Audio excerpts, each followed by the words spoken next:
삶이라는 제목으로 말씀을 한번 살펴보면서 우리 한 사람 한 사람 사역자, 교사, 그리고 우리가 하나님께 봉사할 때 어떤 마음으로 봉사해야 하며 또 어떤 중심을 가지고 주의 일을 감당해야 할지를 함께 살펴보는 그런 시간이 되기를 소원합니다.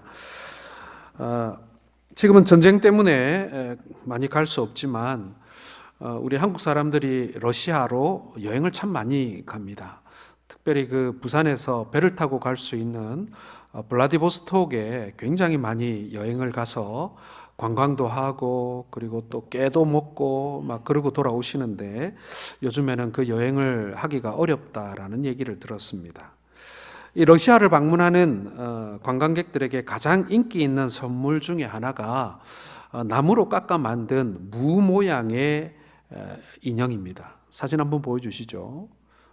예, 이 사진 많이 보셨죠, 그렇죠? 많은 분들이 저게 어떻게 생긴, 저게 무슨 모양이냐 잘 모르는데 저게 무 모양입니다. 무. 김치 담그는 무 아시죠? 예, 저게 무 모양을 본딴 인형입니다. 이 조각에 보면요, 할아버지가 있고 할머니가 있고 어린 소녀가 있고 그리고 개가 한 마리 있고 고양이가 한 마리 있고 그리고 가운데 그 새카만 거 있죠? 그게 저게 쥐입니다, 쥐. 이 여섯 모양이 생겨져 있는데 이것이 러시아의 옛 민화를 형상화한 그런 인형이라고 합니다. 옛날에 레드 할머니, 할아버지와 올가 할머니가 살았습니다. 그리고 말갈량이 딸을 가진 부부가 있었는데 이 부부가 이 잔소리꾼인 늙은 부모와 항상 말썽만 일으키는 장난꾸러기 딸을 피해서 부부가 단둘이서 어느 날 여행을 떠났다고 합니다. 자, 젊은 부부가 집을 떠난 이후에 할아버지, 할머니, 손녀가 이 개와 고양이를 데리고 집에서 이제 집을 지키고 있는데 할머니가 점심을 지으려고 할아버지 보고 밭에 나가서 무를 한 개 뽑아오라고 부탁을 하였습니다. 할아버지가 무밭에서 엄청나게 큰 무를 발견하고 그것을 뽑으려고 했는데 이 무가 꼼짝도 안 하는 거예요. 그래서 할머니에게 원조를 청했지만 두 사람의 힘으로도 뽑히지 않았던 것입니다. 그림이 하나 더 있죠. 그러다가 할아버지 할머니가 이제 손녀딸을 부릅니다. 손녀딸을 불러서 뽑아달라고 부탁을 하지만 세 사람이 힘을 합쳐도 뽑히지 않았습니다.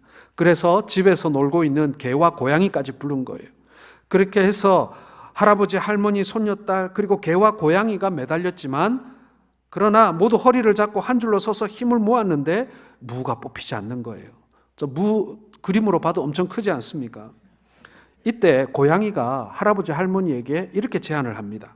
할아버지, 할머니, 천정에 사는 이 쥐라는 놈은 못생기고 나쁜 짓만 골라서 하지만 약삭 빠르니까 그동안 원한관계나 체면은 잠시 덮어두고 그 쥐를 불러다가 우리가 도움을 빌리면 어떻겠습니까? 이렇게 제안을 하는 거예요. 평소 몹시 차별받던 이 깜둥이 쥐가 그래서 등장을 합니다. 쥐는 무 크기를 딱 보더니 다들 허리를 잡고 무를 뽑으려고 했는데 이 쥐가 땅굴을 파기 시작하는 겁니다. 그리고 땅속에 들어가서는 무에 붙어있는 잔뿌리들을 모두 갉아서 끊어버립니다. 그래서 이 거대한 무를 드디어 쑥 뽑을 수 있게 된 것이죠. 한편 잔소리꾼인 늙은 부모와 말썽꾸러기 딸을 피해서 며칠 만에 돌아온 이 부부가 행복할 줄 알았는데 그렇지 않았던 거예요. 비록 잔소리를 많이 했지만 살아계신 부모님의 소중함을 알게 되고 또 말썽꾸러기 딸이 너무 보고 싶었기 때문에 여행을 하다 말고 집으로 돌아오게 된 것입니다. 그리고 자신들이 키우던 개와 고양이도 얼마나 자신들에게 필요한 존재인지를 새삼 깨닫게 되었다, 이런 이야기예요. 이 두 부부가 노부부와 딸, 개와 고양이는 감사하면서도 이 깜둥이 쥐는 딱 빼놓은 거예요. 그런데 커다란 무를 뽑을 수 있게 해준 쥐의 이야기를 듣고는 그 집에 사는 동물들이 모두 필요하다, 식구 누구나 다 필요하다, 모두 힘을 합치며 살아야 한다라는 것이 바로 이 러시아 옛 민화의 주제다라는 것입니다.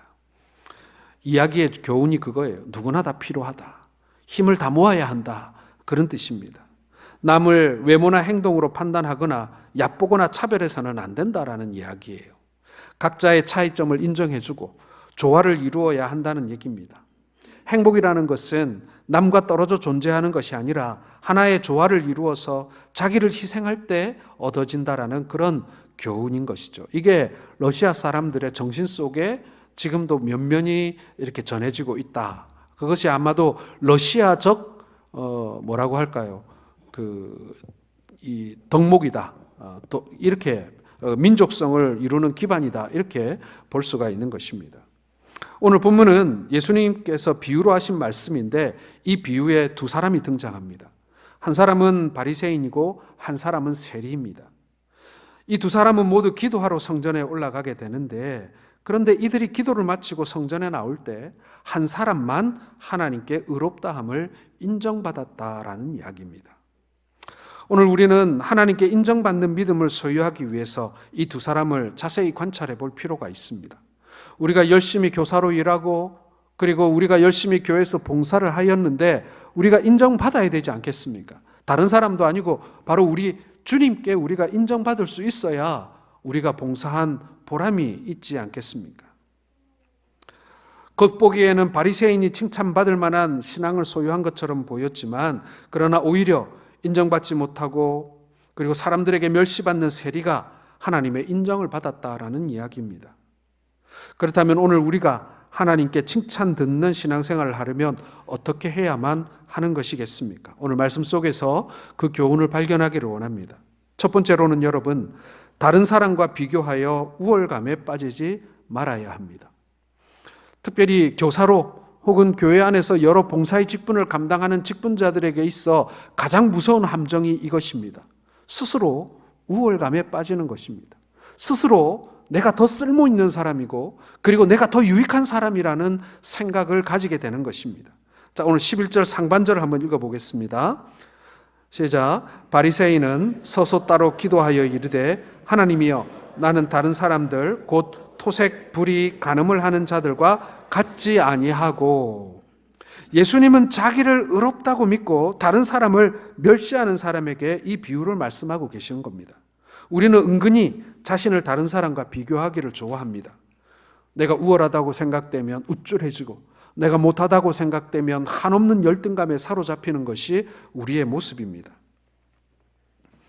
특별히 자기보다 못한 사람과 비교해서 교만한 자세로 다른 사람을 무시하고 우월감에 빠져들기도 합니다. 자기 만족을 위해 다른 사람을 멸시하면 안 된다는 것이죠. 하나님께서는 교만한 사람을 싫어하십니다. 오늘 본문의 두 사람이 하나님 앞에 예배하러 성전에 올라갔습니다. 같이 기도하고 같이 예배를 드렸습니다. 예배는 어디까지나 하나님과 나와의 관계이지요. 그런데 오늘 성경에 등장하는 바리새인은 하나님과 나와의 관계 사이에 또 다른 제3자를 끼워 넣고 있습니다. 하나님 앞에 서 있는 자기의 모습을 보아야 하는데, 자신의 부족함을 발견하고 거기에 초점을 맞춰야 하는데 다른 사람을 보고 상대적 우월감을 가지기 시작하고 있는 것입니다. 바리새인은 아주 교만하게 큰 소리로 기도합니다. 나는 다른 사람들 곧 토색, 불의, 간음을 하는 자들과 같지 아니하고 이 세리와도 같지 아니함을 감사합니다. 큰 소리로 기도했다고 되어 있습니다. 속으로 기도한 게 아니에요. 옆에 있는 사람들 다 들리게, 그리고 옆에서 기도하고 있는 이 세리에게도 다 들리도록 큰 소리로 기도했다는 것입니다. 토색과 불의와 간음, 이것은 율법이 금하는 죄이기도 하고 당시 사람들이 범하는 일반적인 죄를 통칭하는 그런 죄라고 할 수 있습니다.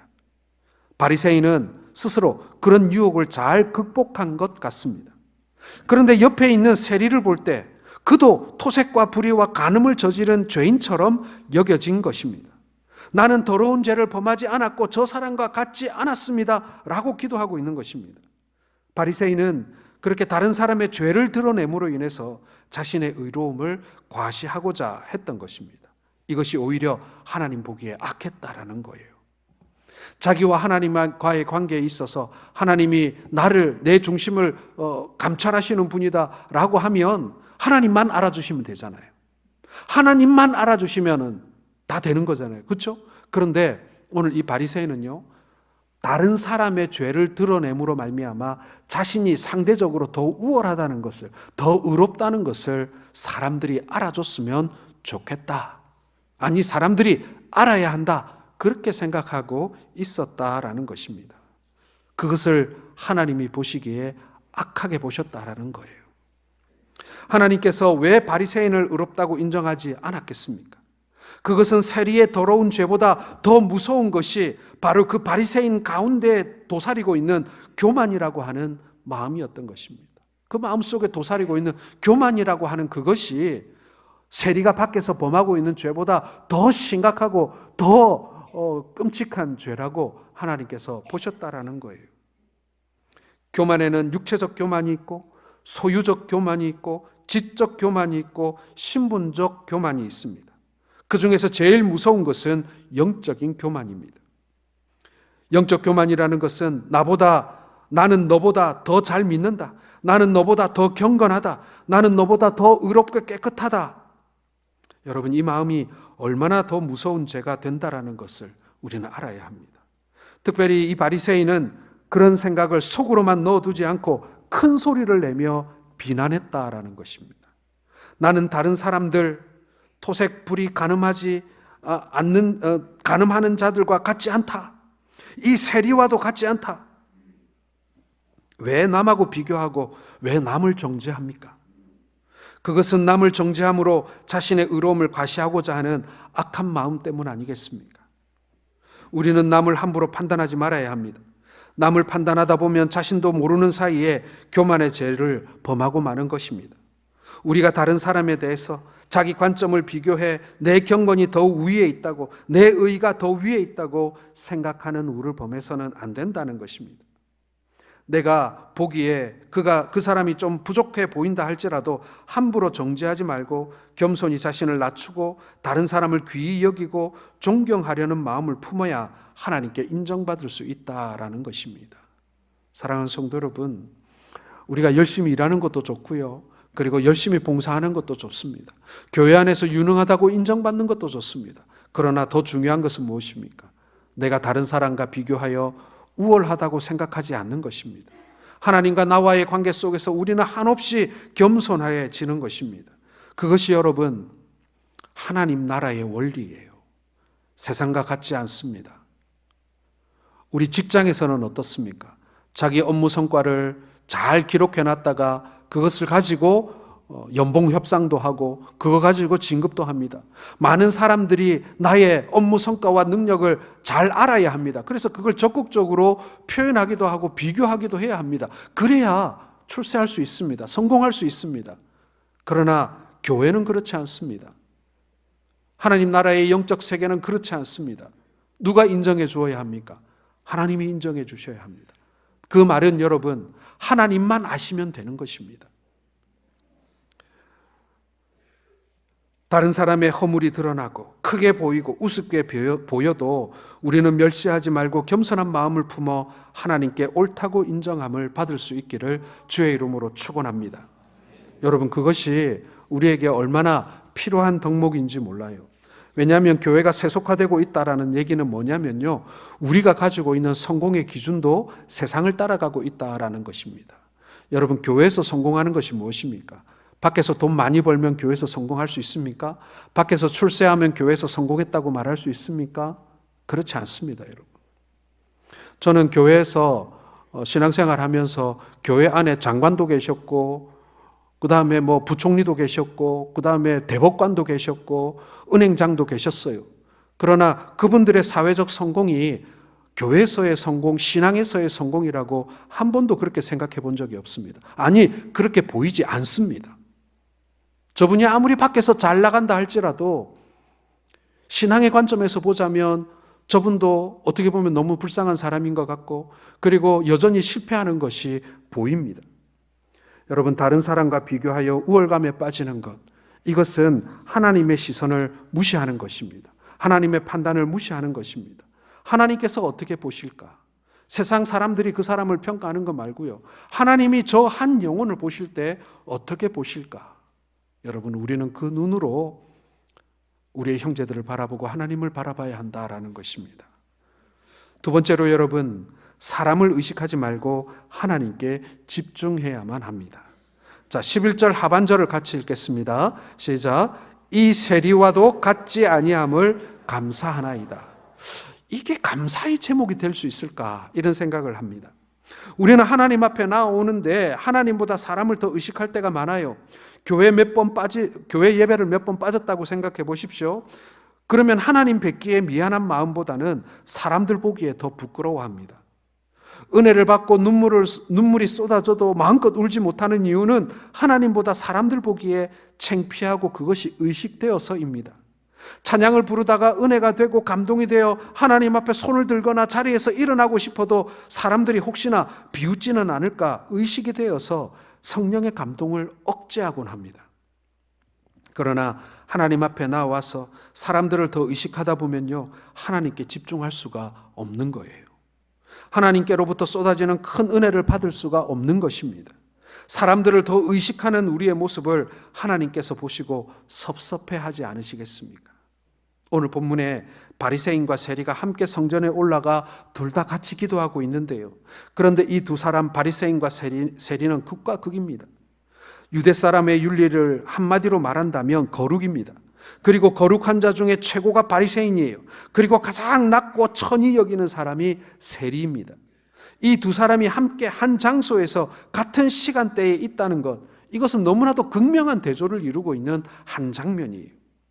그런데 바리새인은 하나님께 의롭다함을 인정받지 못했고 세리는 인정을 받았다라는 것입니다. 그 이유는 바리새인은 하나님 앞에 예배하기는 하지만 하나님께 예배드리며 엉뚱한 생각을 하다가 예배에 실패했기 때문에 그런 것입니다. 이 바리새인은 사람을 지나치게 의식하여 사람 앞에서 자기 자랑을 하고 싶었던 것입니다. 사람을 의식한 나머지 하나님도 보지 못하고 자기 자신의 참모습도 보지 못했습니다. 그래서 예배다운 예배를 드리지 못했다는 것이 오늘 이 말씀의 결론인 거예요. 오늘 본문 11절에 보면 따로 기도하여 라는 기록이 또 등장합니다. 바리새인이 왜 따로 기도하고 있습니까? 내가 저런 세리 같은 사람과 함께 예배할 수 없다는 거예요. 저 사람이 나와 같은 대접을 받는 것을 참을 수 없다는 것입니다. 우리가 예배 드릴 때에도 누가 옆에 앉거나 왠지 저 사람과 함께 예배 드린다는 것이 불편하고 못마땅하다면 하나님께 집중할 수 없는 것 아니겠습니까? 그런데 이것만은 우리가 알고 있어야 합니다. 우리는 다 같이 하나님 앞에 죄인일 뿐이라는 것 말입니다. 있거나 없거나 높거나 낮거나 과거가 더럽거나 깨끗하거나 하나님 앞에서 동일한 것입니다. 바리새인처럼 저런 사람하고 내가 같이 있을 수 없다는 생각을 하면 하나님께 집중할 수 없는 거예요. 예배에 성공할 수가 없다라는 것입니다. 사랑하는 성도들과 우리 교사 여러분, 하나님 앞에 예배 드릴 때에는 사람보다 하나님께 더 집중하시기를 바랍니다. 오직 하나님만을 만나고 하나님께 내 마음을 통하고 하나님의 손길을 느끼고 하나님의 음성을 듣는 데에만 집중하실 수 있기를 바랍니다. 그래서 하나님 앞에 나올 때마다 하나님을 꼭 만나고 하나님의 옳다 인정함을 받고 돌아갈 수 있기를 주의 이름으로 축원합니다. 우리의 봉사도 마찬가지입니다. 제가 그런 얘기를 많이 합니다. 누구에게 인정받고 싶은가 하는 말입니다. 오늘 우리가 하나님께 인정받게 될 때 다 소용없는 거예요. 누가 뭐 인정하고 못하고 뭐 다 소용없는 거예요. 하나님만이 알아주시면 되는 거예요. 중요한 것은 하나님과 내가 지금 소통하고 있는가? 내가 주님을 만나고 있는가? 주께서 내 안에 계신가? 이것이 여러분 더 중요한 문제라는 것입니다. 여러분, 우리가 함께 일하고 우리가 함께 동력하지만 그러나 하나님께 집중하시는 우리 모든 성도들 되시기를 주의 이름으로 축원합니다. 마지막 세 번째로 여러분, 공로를 내세우지 말고 긍휼을 구하시기를 바랍니다. 12절 같이 읽겠습니다. 시작. 또 소득의 11조를 드리나이다 하고. 자, 이 바리새인은요, 세리를 비난했을 뿐만 아니라 자기를 과시하며 떠버리고 있습니다. 나는 다른 사람들이 하지 않는 금식을 1회에 2번씩 하고 나는 소득의 11조를 정확하게 바친다라는 겁니다. 어쩌면 남들도 하는 일을 자신만 하는 것처럼 말하고 있습니다. 자기의 공로를 내세우며 하나님께 인정받으려고 하는 것이죠. 아니, 지금 자신의 목소리를 듣고 있는 사람들에게 인정받으려고 하는 것이죠. 자신의 열심을 근거하여 칭찬받으려고 하는 것입니다. 그러나 바리새인은 결코 그것으로 하나님께 인정받지 못했다라는 것입니다. 여러분, 혹시 우리는 인정받지 못할 것을 큰 소리로 외치고 있지는 않습니까? 우리는 하나님께 인정받지 못할 것을 사람들에게 인정받으려고 우리는 목청을 높이고 있지는 않습니까? 반면 세리는 하나님 앞에 오직 긍휼을 구할 뿐입니다. 하나님이여 나를 불쌍히 여겨 주옵소서. 나는 죄인이로소이다. 세리의 기도는요, 긍휼을 구할 뿐입니다. 오직 하나님의 자녀 되기를 바랄 뿐입니다. 하나님의 용서를 받으려고 하는 마음뿐입니다. 하나님과의 관계를 회복하고 싶은 마음뿐입니다. 오로지 하나님의 은혜만을 소망했을 뿐입니다. 오직 하나님 한 분만을 애타게 찾고 있는 것입니다. 여러분, 성경에 반복하고 있는 많이 등장하는 기도가 예수님 나를 불쌍히 여겨주세요 라는 기도 아닙니까? 마태복음 9장 27절에 두 소경이 예수님을 따라오며 소리질러 다윗의 자손이여 우리를 불쌍히 여기소서, 이런 외침이 나옵니다. 마태복음 15장 22절에도 가나안 여자가 주 다윗의 자손이여 나를 불쌍히 여기소서, 내 딸이 흉악한 귀신 들렸나이다. 귀신 들린 딸을 가지고 있는 어머니의 절규가 나옵니다. 마태복음 17장 15절에도 한 아버지가 예수님께 이렇게 간청합니다. 주여 내 아들을 불쌍히 여기소서, 저가 간질로 심히 고생하여 자주 불에도 넘어지고 물에도 넘어지나이다. 마태복음 20장 31절에도 나병 환자들이 주여 우리를 불쌍히 여기소서 다윗의 자손이여 라고 긍휼을 구하고 있습니다. 예수여 불쌍히 여기소서, 이렇게 기도할 때마다 응답하셨고 문제를 해결해 주셨지 않습니까? 여러분, 이 기도를 가르쳐서 예수 기도라고 얘기합니다. 예수님이 하신 기도라는 뜻이 아니라 예수님을 감동시킨, 예수님께 드린 기도라는 의미에서 예수 기도라고 말하곤 합니다. 교회의 역사상 수많은 하나님의 백성들이 이 기도를 배우고 이 단순한 기도를 반복하여 응답받았습니다. 세리의 귀에 바리새인의 기도가 들리지 않았을 리가 없습니다. 분명히 바리새인이 크게 자신을 멸시하고 깎아내리는 말이 들렸을 것입니다. 그런데 세리는 그 바리새인을 향해서 원망하는 말을 하지 않았습니다. 공격하는 말을 하지 않았습니다. 붕괴하지 않았습니다. 당신이 내가 토색하고 도적질하고 음란하고 한 거 당신이 봤어? 그렇게 따지지 않았습니다. 같이 비난하지도 않았습니다. 오히려 세리는 바리새인보다 하나님께 집중하였기 때문에 다른 것에 신경 쓰지 않았던 것입니다. 자신의 죄를 회개하고 긍휼을 구하는 데 마음이 집중되어 있었기 때문에 지금 옆에서 누가 떠들든 말든 그것에 신경 쓸 여유가 없었던 것입니다. 여러분, 우리가 주님의 긍휼을 구한다면요, 이처럼 하나님께만 전심을 다해 매달려야 하는 것입니다. 세리는 온전히 불쌍히 여겨 주옵소서, 나는 죄인입니다, 이 말밖에 안 했어요.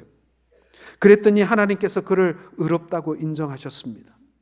여러분, 이것이 오늘 이 본문의 결론인 거예요.